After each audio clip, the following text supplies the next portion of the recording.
Yan,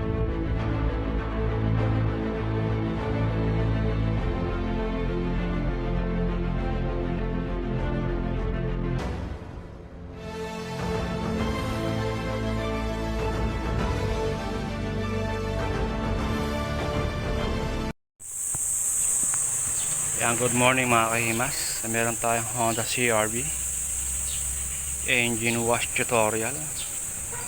So ano-ano nga ba yung mga dapat ingatan sa Honda CR-V engine wash tutorial? Ayan. Siyempre ang kanyang computer box. And mga kahimas ang kanyang computer box.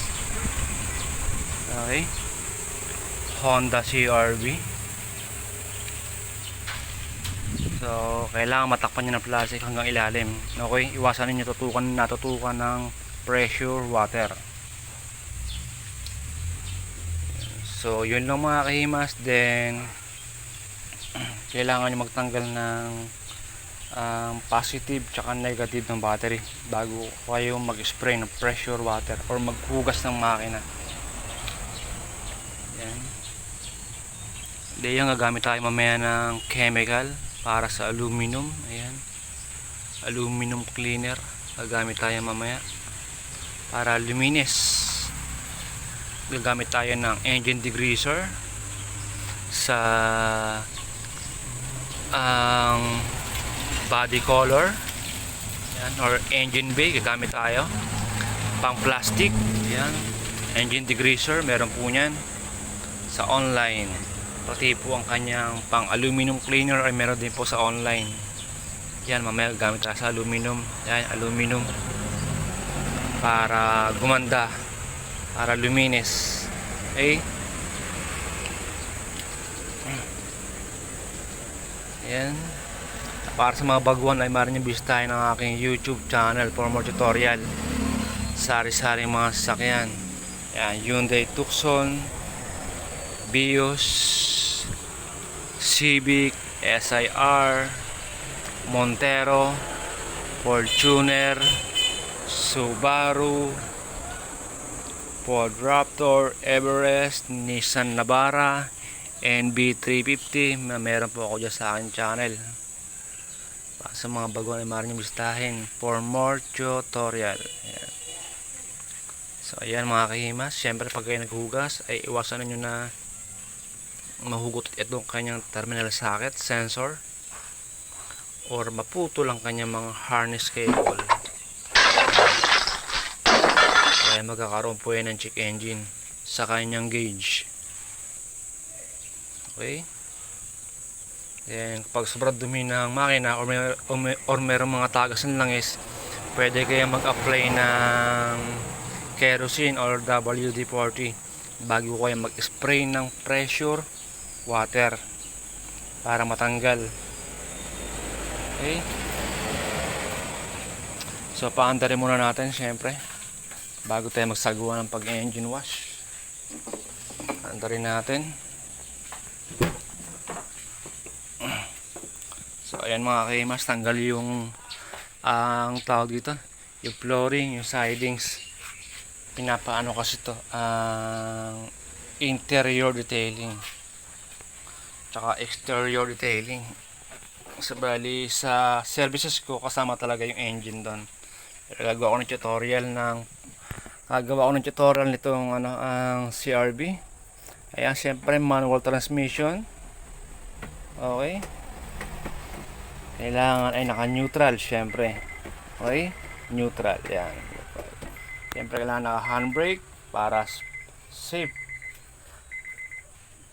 Paandarin natin.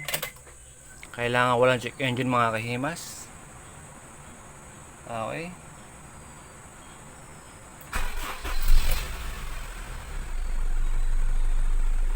So ayan mga kahimas, wala siyang check engine. So kailangan mga kahimas, ganyan para ng kalabasan ng kanyang gauge after natin magsagawa ng pag-engine wash. Okay? Kailangan walang maputol na sensor or harness or mabunot na sensor para hindi magkaroon ng check engine.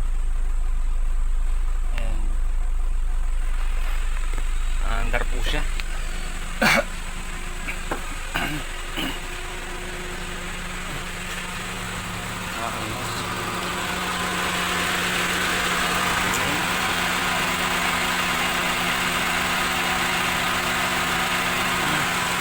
So naandar siya.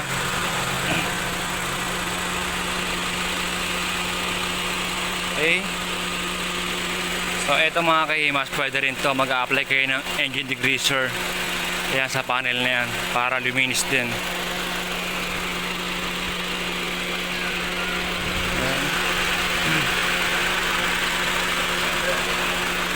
Papatay muna natin, maingay eh.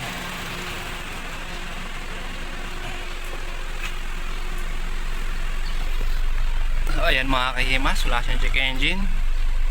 So kailangan after natin mag-engine wash ganyan para ng kalabasan ng kanyang gauge. Okay? So patay muna natin. So para sa mga baguhan ay kung sakaling nag-engine wash kayo at meron lumabas na check engine sa kanyang gauge, pinakamaganda patayin nyo muna. Check nyo muna yung mga sensor at yung mga cable, baka naputol o nahugot yung kanyang mga sensor terminal socket. Okay? Yung connection. At kung okay naman, meron siyang check engine, ay pumunta na kayo sa or tumawag na kayo ng mga mekaniko, yung mekaniko na merong scanner. Okay? Yung marunong gamit ng scanner, syempre yung bihasa, para hindi yung bili kayo ng ng items na hindi naman pala yun yung sira, dahil mahirap po manghula. Kaya pinakamaganda ay tumawag kayo ng mekaniko. Yan, para sa mga baguhan na gusto mag engine wash or sa mga car owner or gusto mag DIY. So ganun lang po yung discarding gawin nyo.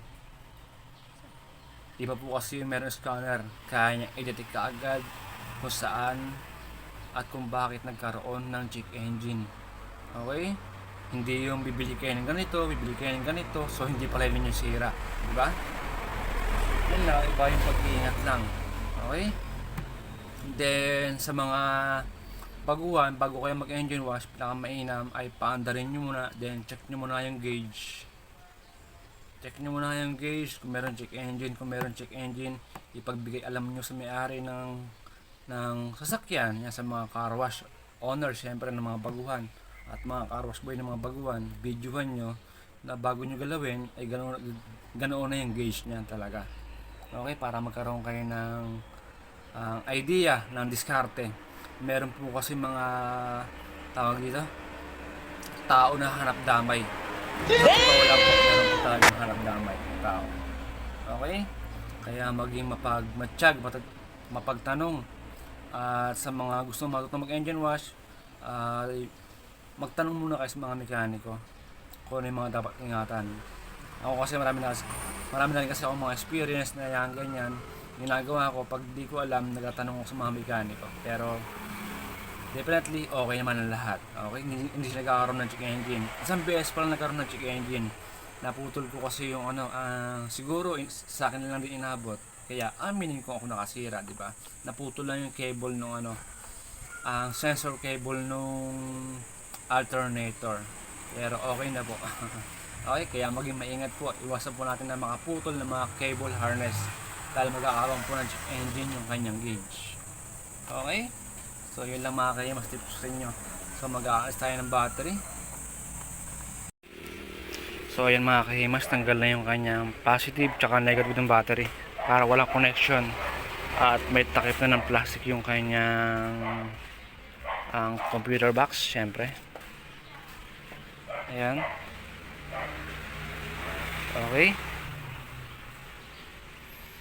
Then mamaya ay magko-cover tayo ng ABS. So nag-request si customer na takpan yung ABS. So sundin lang natin. Okay. Baka nagkaroon siya ng experience or phobia. Ayan. So mga kailangan natin syempre ang blower. Kung wala kayong blower, pwede naman air compressor, pressure water, car shampoo. Kung wala kayong car shampoo, pwede naman Joy, wash mitt, foam, microfiber towel, pansabon, sa lahat ng area. Pwede po yan kahit alin dyan. Detailing brush, paint brush, pwede po yun. Okay, siyempre engine degreaser kailangan po natin at aluminum cleaner para dito. Siguraduhin mo lang Yan. na magagamit Linis natin ng ang mga yan. aluminum. Okay, so make sure na bago kayo magbasa, kailangan ang nagawa nyo na yun dapat takpan. Yan, computer box, tanggal na yung negative tsaka positive. Okay, yan, siyempre pwede kayong gumamit ng apron para yung inyong belt or metal na bagay ay hindi tumama sa top coat para hindi magkaroon ng gasgas. Okay, top coat, headlight or chrome. Okay, pwede kayo magsuot ng apron para hindi lang makina ang inyong iingatan, pati ang labas ay inyong iingatan syempre. Salamat sa malasakit. So ayan mga kahimas, no, nakapag-apply na tayo ng aluminum cleaner. Ayan, kita nyo naman. Okay, so ito yung tinakpan ko, yung request ng customer, yung ABS niya tinakpan ko. Ayan, pero meron akong engine wash na hindi ko tinatakpan niya ABS, so request ni client, kaya akin ang sinunod ang kanyang request. Okay, ayan, meron niya aluminum cleaner sa online. So ayan mga kahimas, ayan, gagamit tayo dyan ng engine degreaser. Syempre engine degreaser. Okay, lagyan natin ang engine degreaser.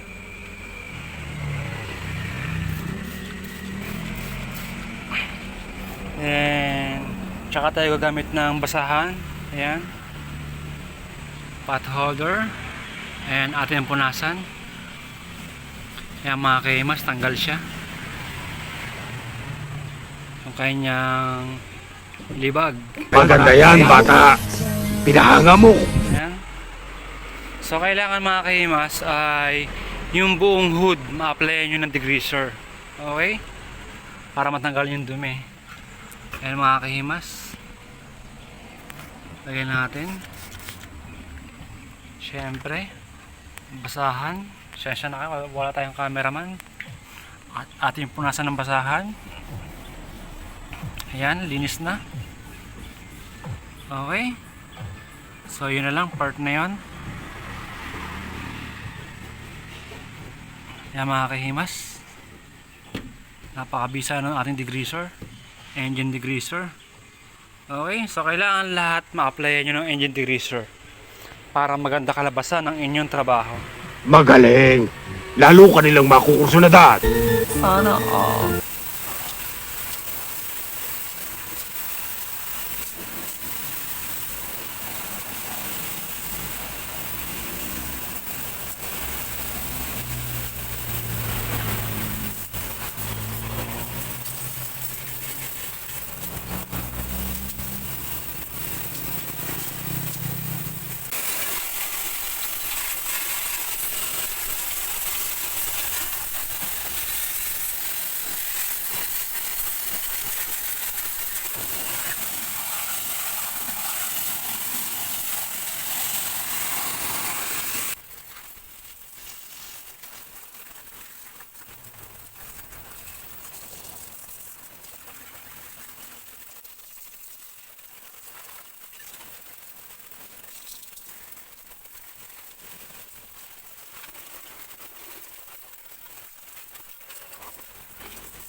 So ayan mga kaimas, no, after natin mag-apply ng degreaser sa buong makina, gumamit ako ng Joy. Ayan, pang sabon.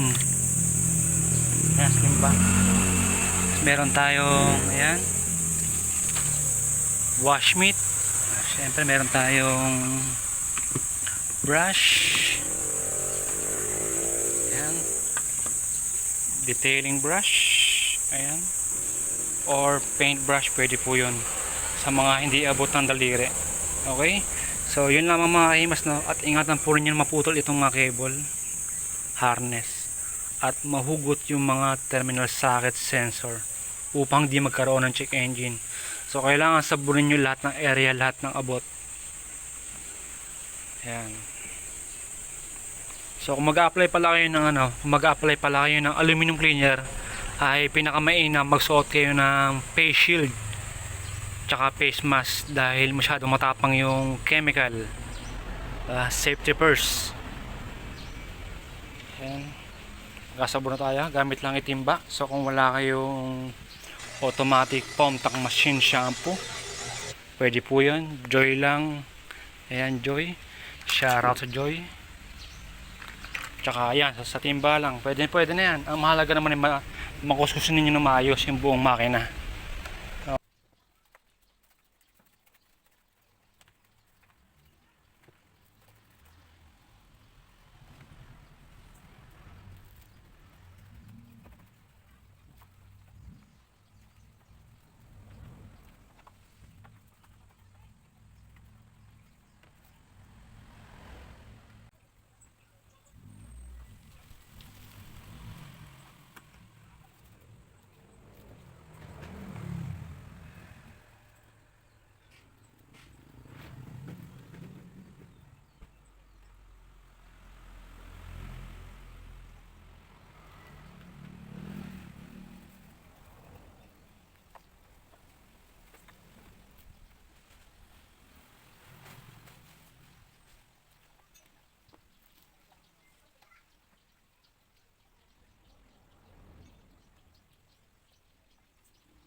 Kapag blower na tayo ng makina.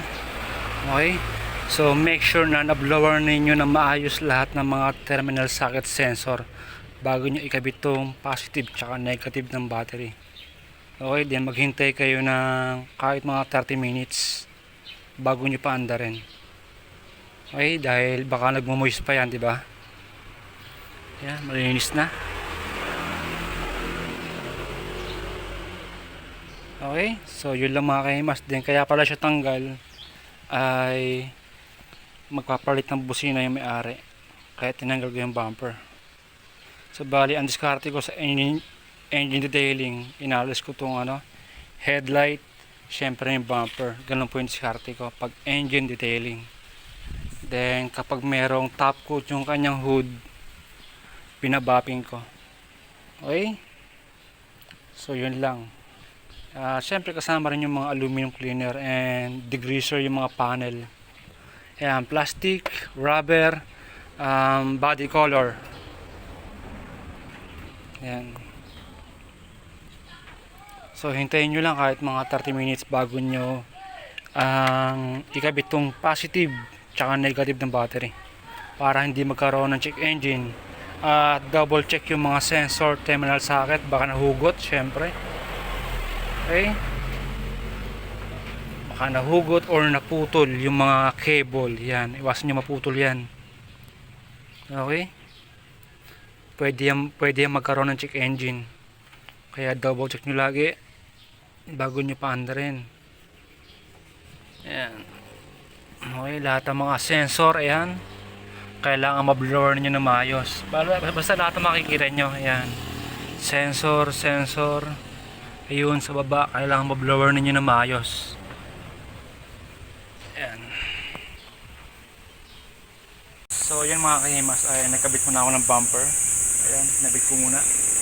So na-assemble ko na yung paglalagay ng busina. So bali request ni customer yan, palit ng busina.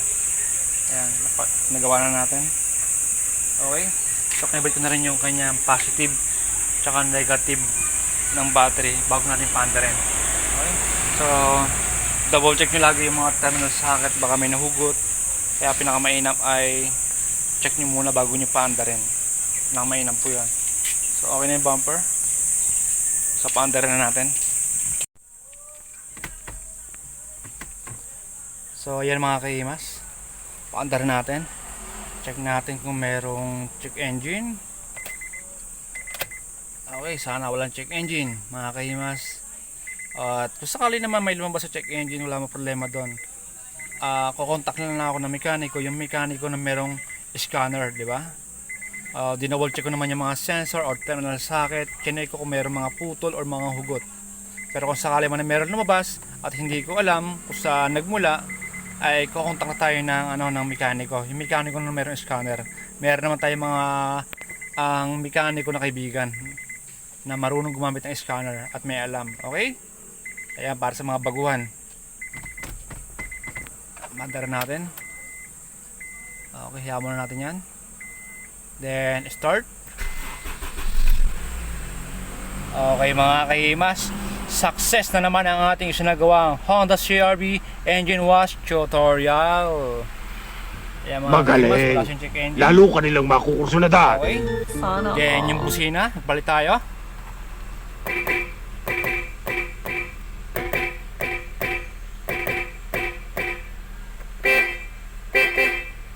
Okay. Ayan na, wala check engine. Ayan, para sa mga baguhan, para magkaroon kayo ng idea. Ayan, panoorin. So, ayan, para sa mga baguhan. Ayan, maraming salamat sa inyo. At umabot kayo hanggang sa kadulod-duluhan itong tutorial ko. Honda CR-V engine wash tutorial. At para sa mga baguhan kong viewers dyan, maaari nyo bisitahin ang aking YouTube channel for more engine wash tutorial. Okay? Ayan. So wala siyang check engine. Ito natin.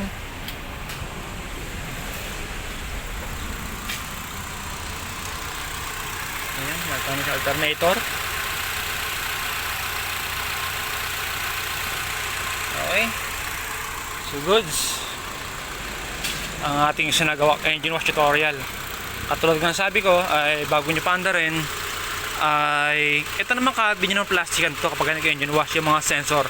Basta ang mahalaga ay ma-blower ninyo ng maayos at kailangan ay hindi mahugot yung mga terminal socket sensor. At iwasan ninyo na maputol ang kanyang mga cable. So ayan, sa mga gusto mag-engine wash, no, para maiwasan ninyo yung pagkakaroon ng check engine. Sa ganun lang yung mga kahimas, ay double check nyo muna sa gauge bago nyo basahin yung makina. Double check nyo muna yung gauge. Baka meron na talagang check engine, diba? Para play safe. Okay? So ang pinakamainam mga kahimas, yung kanyang mga terminal socket sensor, okay lang yan kahit hindi nyo takpan ng plastic. Okay? Yan, lahat ng mga terminal socket sensor. Ang mahalaga dyan ay ma-blower ninyo ng maayos at iwasan ninyo na maputol or mahugot yung mga terminal socket sensor upang hindi magkaroon ng check engine. Kaya, yan, para sa mga datihang viewers, sa mga nakakapanood ng mga tutorial ko, marami ako dyan para sa mga baguhan, diba? So walang check engine. Okay? Yan. So kung wala naman kayong blower mga kahimas, kung wala naman kayong blower, pwede naman air compressor. So kailangan nyo kasi talaga tayuin lahat ng terminal socket sensor bago nyo paandar, or yung buong makina na kailangan nyo tayuin gamit ang blower or air compressor kung wala kayong blower. Okay? Yan. Tsaka pinakamainam mga kahimas, kahit anong sasakyan ay hugutin nyo yung negative tsaka positive ng battery. Okay, hugutin nyo na ang kanyang mga terminal socket or yung kanyang negative tsaka positive ng battery para hindi magkaroon ng connection habang inyong binabasa yung makina. Okay, pero syempre kinakailangan nyo rin muna i-blower ng maayos bago nyo ikabit yung kanyang battery, yung positive tsaka yung negative. So bago nyo paanda rin para safety first, di ba? So yun mga kahimas, at mabot na nga kayo hanggang sa kadulog-duluhan ng aking tutorial. Maraming salamat sa panonood, gusto naman kayo naroon. At syempre shoutout sa lahat ng aking mga bagong subscriber, silent viewer, sa commentator yan. Nakakatawa kayo, so thank you po sa suporta. Hanggang sa muli mga kahimas, salamat.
my God!